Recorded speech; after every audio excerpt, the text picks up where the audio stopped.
Chapter 4. What vain weathercocks we are.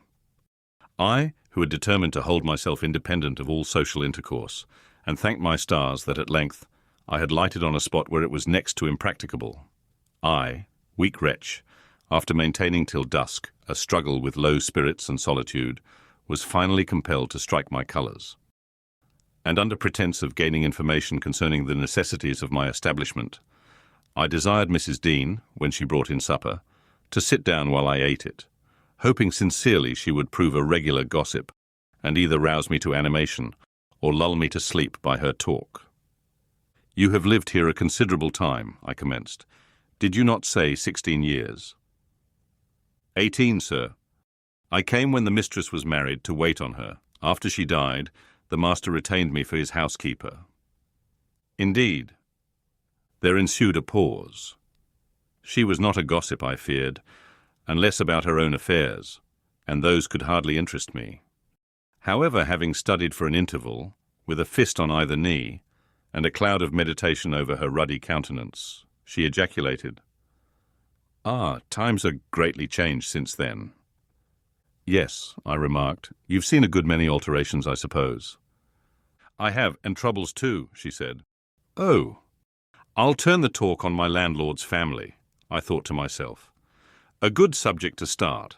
And that pretty girl widow, I should like to know her history, whether she be a native of the country, or, as is more probable, an exotic that the surly indigene will not recognise for kin."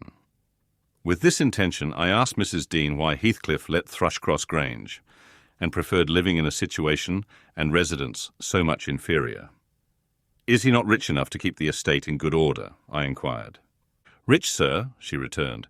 "He has nobody knows what money, and every year it increases."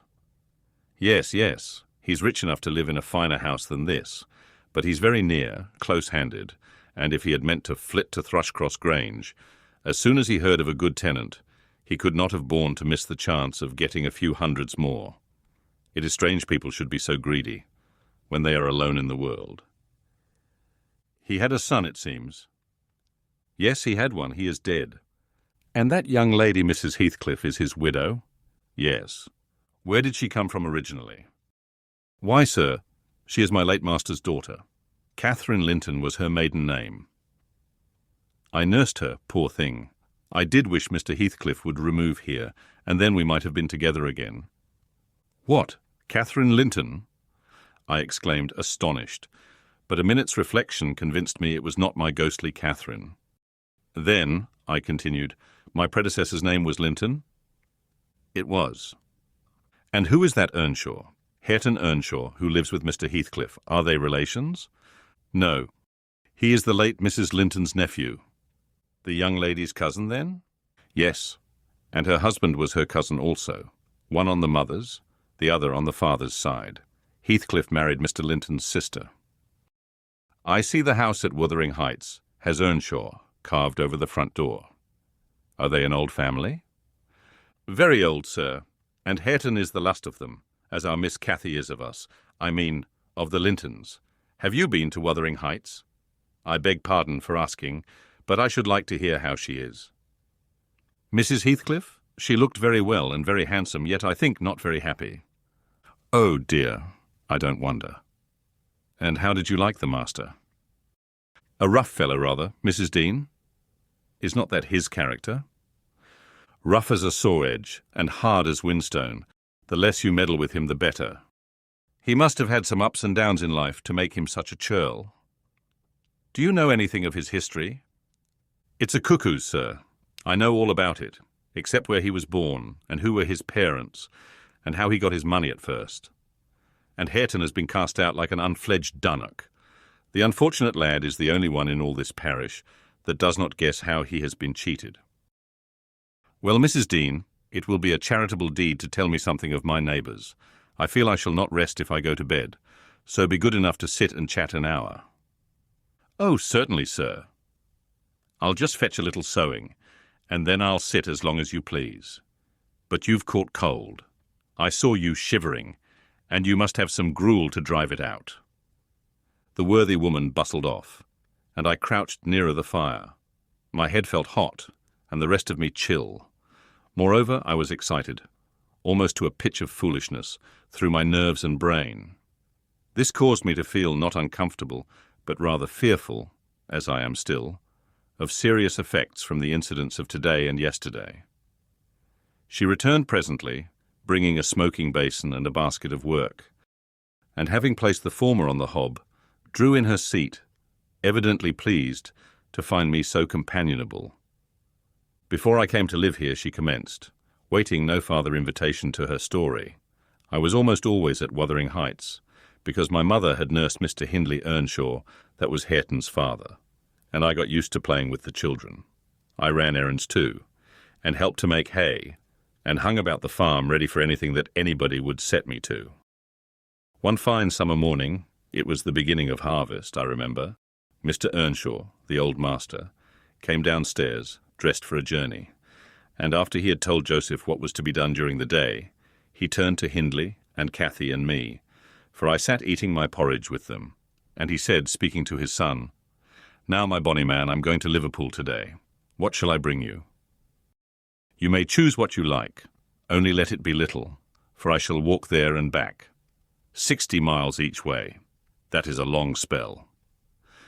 Hindley named a fiddle, and then he asked Miss Cathy. She was hardly 6 years old, but she could ride any horse in the stable, and she chose a whip. He did not forget me, for he had a kind heart, though he was rather severe sometimes. He promised to bring me a pocketful of apples and pears, and then he kissed his children, said goodbye, and set off. It seemed a long while to us all, the 3 days of his absence, and often did little Cathy ask when he would be home. Mrs. Earnshaw expected him by supper-time on the third evening, and she put the meal off hour after hour. There were no signs of his coming, however, and at last the children got tired of running down to the gate to look. Then it grew dark. She would have had them to bed, but they begged sadly to be allowed to stay up. And just about 11 o'clock, the door latch was raised quietly, and in stepped the master. He threw himself into a chair, laughing and groaning, and bid them all stand off, for he was nearly killed. He would not have such another walk for the 3 kingdoms. And at the end of it, to be flighted to death, he said, opening his great coat, which he held bundled up in his arms. "See here, wife, I was never so beaten with anything in my life, but you must e'en take it as a gift of God, though it's as dark almost as if it came from the devil." We crowded round, and over Miss Cathy's head I had a peep at a dirty, ragged, black-haired child, big enough both to walk and talk. Indeed, its face looked older than Catherine's, yet when it was set on its feet, it only stared round, and repeated over and over again some gibberish that nobody could understand. I was frightened, and Mrs. Earnshaw was ready to fling it out of doors. She did fly up, asking how he could fashion to bring that gypsy brat into the house, when they had their own bairns to feed and fend for. What he meant to do with it, and whether he were mad. The master tried to explain the matter, but he was really half dead with fatigue, and all that I could make out, amongst her scolding, was a tale of his seeing it starving and houseless, and as good as dumb, in the streets of Liverpool, where he picked it up and inquired for its owner. Not a soul knew to whom it belonged, he said. And his money and time being both limited, he thought it better to take it home with him at once, than run into vain expenses there, because he was determined he would not leave it as he found it. Well, the conclusion was that my mistress grumbled herself calm, and Mr. Earnshaw told me to wash it, and give it clean things, and let it sleep with the children. Hindley and Cathy contented themselves with looking and listening till peace was restored. Then both began searching their father's pockets for the presents he had promised them. The former was a boy of 14, but when he drew out what had been a fiddle, crushed to morsels in the great coat, he blubbered aloud, and Cathy, when she learned the master had lost her whip in attending on the stranger, showed her humour by grinning and spitting at the stupid little thing, earning for her pains a sound blow from her father to teach her cleaner manners. They entirely refused to have it in bed with them, or even in their room. And I had no more sense, so I put it on the landing of the stairs, hoping it might be gone on the morrow. By chance, or else attracted by hearing his voice, it crept to Mr. Earnshaw's door, and there he found it on quitting his chamber. Inquiries were made as to how it got there. I was obliged to confess, and in recompense for my cowardice and inhumanity was sent out of the house. This was Heathcliff's first introduction to the family. On coming back a few days afterwards, for I did not consider my banishment perpetual, I found they had christened him Heathcliff. It was the name of a son who died in childhood, and it has served him ever since, both for Christian and surname. Miss Cathy and he were now very thick, but Hindley hated him. And to say the truth, I did the same, and we plagued and went on with him shamefully, for I wasn't reasonable enough to feel my injustice, and the mistress never put in a word on his behalf when she saw him wronged. He seemed a sullen, patient child, hardened, perhaps, to ill treatment. He would stand Hindley's blows without winking or shedding a tear, and my pinches moved him only to draw in a breath and open his eyes, as if he had hurt himself by accident, and nobody was to blame. This endurance made old Earnshaw furious when he discovered his son persecuting the poor fatherless child, as he called him. He took to Heathcliff strangely, believing all he said, for that matter he said precious little, and generally the truth, and petting him up far above Cathy, who was too mischievous and wayward for a favourite. So, from the very beginning, he bred bad feeling in the house, and at Mrs. Earnshaw's death, which happened in less than 2 years after, the young master had learned to regard his father as an oppressor rather than a friend, and Heathcliff as a usurper of his parents' affections and his privileges, and he grew bitter with brooding over these injuries. I sympathised a while, but when the children fell ill of the measles, and I had to tend them, and take on me the cares of a woman at once, I changed my idea. Heathcliff was dangerously sick, and while he lay at the worst, he would have me constantly by his pillow. I suppose he felt I did a good deal for him, and he hadn't wit to guess that I was compelled to do it. However, I will say this, he was the quietest child that ever nurse watched over. The difference between him and the others forced me to be less partial. Cathy and her brother harassed me terribly. He was as uncomplaining as a lamb, though hardness, not gentleness, made him give little trouble. He got through, and the doctor affirmed it was in a great measure owing to me, and praised me for my care. I was vain of his commendations, and softened towards the being by whose means I earned them, and thus Hindley lost his last ally. Still I couldn't dote on Heathcliff, and I wondered often what my master saw to admire so much in the sullen boy, who never, to my recollection, repaid his indulgence by any sign of gratitude.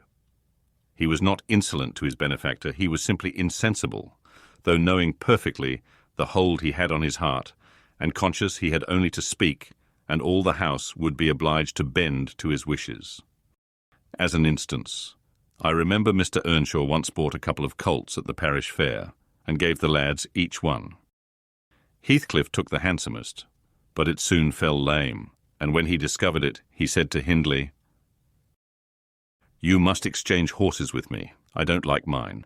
And if you won't, I shall tell your father of the 3 thrashings you've given me this week, and show him my arm, which is black to the shoulder." Hindley put out his tongue, and cuffed him over the ears. "You'd better do it at once," he persisted, escaping to the porch. They were in the stable. "You will have to, and if I speak of these blows, you'll get them again with interest. Off, dog!" cried Hindley, threatening him with an iron weight used for weighing potatoes and hay. "Throw it," he replied, standing still, "and then I'll tell how you boasted that you would turn me out of doors as soon as he died, and see whether he will not turn you out directly." Hindley threw it, hitting him on the breast, and down he fell, but staggered up immediately, breathless and white. And had not I prevented it, he would have gone just so to the master, and got full revenge by letting his condition plead for him, intimating who had caused it. "Take my colt, gypsy, then," said young Earnshaw, "and I pray that he may break your neck. Take him and be damned, you beggarly interloper, and wheedle my father out of all he has. Only afterwards show him what you are, imp of Satan. And take that, I hope he'll kick out your brains." Heathcliff had gone to loose the beast and shift it to his own stall. He was passing behind it when Hindley finished his speech by knocking him under its feet and without stopping to examine whether his hopes were fulfilled, ran away as fast as he could. I was surprised to witness how coolly the child gathered himself up and went on with his intention, exchanging saddles and all, and then sitting down on a bundle of hay to overcome the qualm which the violent blow occasioned before he entered the house. I persuaded him easily to let me lay the blame of his bruises on the horse. He minded little what tale was told, since he had what he wanted. He complained so seldom indeed of such stirs as these that I really thought him not vindictive. I was deceived completely, as you will hear.